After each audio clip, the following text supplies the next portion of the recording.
be at. Well, let me give you a basketball story. You need a basketball story. Sure. Which I don't think. Back, let me off and get over here. Now, do you know who that guy is in the corner? That's Wyndol Gray. Okay. Have you heard that name in connection with Yeah, Wyndol Gray? I have heard it. He, according to, they always ask who's the best basketball player. Well, you can take Nate or you can take Bianchi or whoever, you know. But it might have been Wyndol Gray because at the time he played, he did more with basketball than anybody else. Is he like He was our All-American first 45 or First something? All-American, yeah. And the thing that I think is so great about him, and I was a young kid, I was a teenager during the war, but what they did with the V-12s and the V-5s and different installations, they would have sports. And the Great Lakes Naval Training Program I've seen that in our programs of us playing them. had the best basketball team ever put together because they just brought in all these guys that had been pulled out in the draft. Mm-hmm. As a matter of fact, that's why Oberlin and BG were so great. Our quarterback at Oberlin was a Notre Dame quarterback. And a lot of them went back to the schools, you know, that they had their V-12. If you had a swimming pool, you had all the Navy kids because they had to learn to swim. Mm-hmm. And let's see, Oberlin had the V-5s and we had the V-12s here, I think is how that was.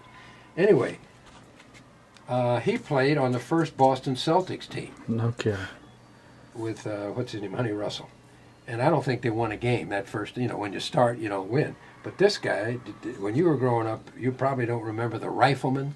Yeah, Chuck Connors. Here he is. You He bet. was on that team too. Yeah. And my favorite memory of Wyndol Gray, he would come here late in life. And as he aged, you know, the aging process gets to us. And he would sit in the stands and they wanted to introduce him and he just didn't want attention drawn to him. So he'd come down and be here with us. But he would, when they weren't going to introduce him, he was very comfortable up there. Well, he had watched Jackie Motika play, who was our best women's basketball player ever. Now you can say the kids playing now may be better, but she was the top player in the MAC for the history of the MAC. So they meet out in the hall out here. Jackie meets Wyndol Gray, and she knew about him somehow. Maybe, I don't know who, Fran Vall might have mentioned, because he was a Bowling Greener way back. So they're meeting in the hall, and he says to her, he of course knew about her, he'd watched her play, he says, "How tall are you, young lady?" And she said, "I think it was 6'3". And he says, "That's how tall I was when I played." And I wished I'd had a camera. I think he would have let me take that picture, because that would have been a super picture.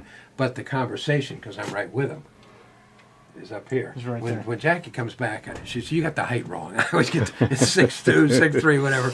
I'll have to write it on paper when she comes back. She's still just as charming and beautiful and coaching. Okay. But our women basketball players come back to support.